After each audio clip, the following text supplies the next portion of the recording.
La ilaha illallah. Aucune divinité qu'Allah. Votre Dieu est un Dieu unique. Il n'y a d'autre Dieu que lui. Le miséricordeur, le miséricordieux. Sourate 2, verset 163. Le prophète, prière et paix sur lui, a dit: la meilleure des paroles que j'ai prononcées ainsi que le prophète avant moi est la ilaha illallah, rapporté par At-Tirmizi.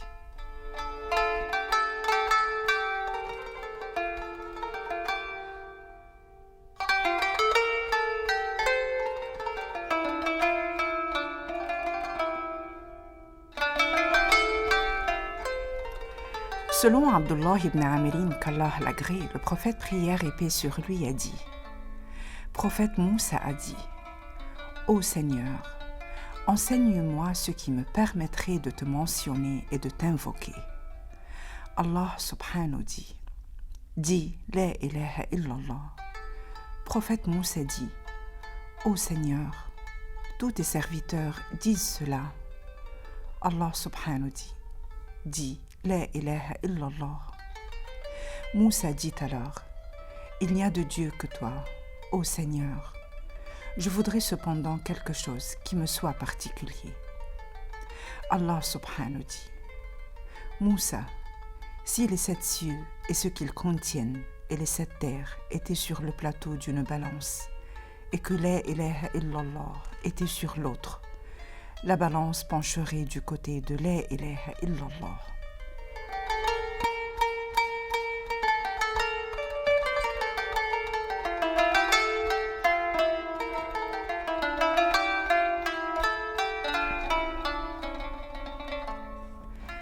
D'après Abdurrahman ibn Ghanm, que Dieu l'agrée, le prophète, prière et paix sur lui, a dit: celui qui dit avant de partir et de plier ses jambes après la prière du Maghrib et celle du Subh: il n'est d'autre divinité qu'Allah.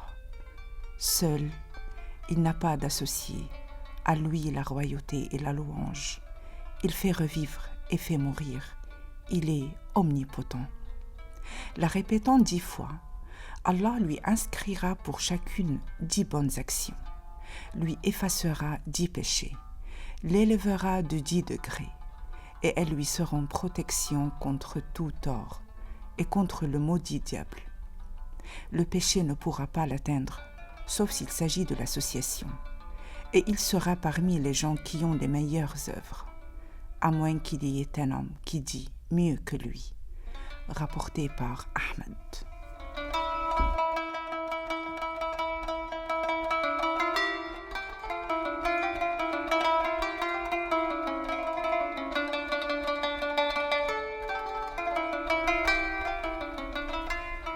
Selon Abu Umama, que Dieu l'agrée, le messager de Dieu, prière et paix sur lui, a dit: il n'y a pas un serviteur qui dit la ilaha illallah sans qu'elle ne parvienne jusqu'au trône. Selon Ibn Abbas, le prophète, prière et paix sur lui, a dit: la parole la plus aimée d'Allah est la ilaha illallah. Il rapporte aussi que notre prophète bien-aimé a dit: il n'y a pas une chose sans qu'il n'y ait entre Allah un voile, excepté la parole la ilaha illallah. De même que tes lèvres ne l'empêchent de sortir, rien ne l'empêche de parvenir à Allah, puissant et majestueux.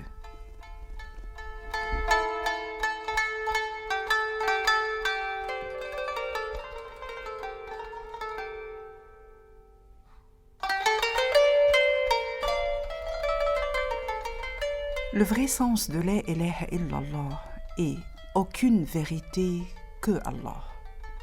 Citation de professeur Eva Merovitch, traductrice de Mathnawi de Rumi. La ilaha illallah, c'est la parole pour laquelle Dieu a créé les cieux, la terre et toutes les créatures. La ilaha illallah, par laquelle Dieu a envoyé les messagers et a révélé les livres sacrés. La ilaha illallah, pour laquelle il y a punition et récompense, enfer et paradis, croyants et mécréants. La ilaha illallah, c'est la parole qu'on doit à Allah. un dhikr articulé par le cœur jusqu'à pénétrer dans son être le plus profond. Un état de méditation à disposition de tous afin d'atteindre l'union avec Dieu. الله لا إله إلا هو الحي القيوم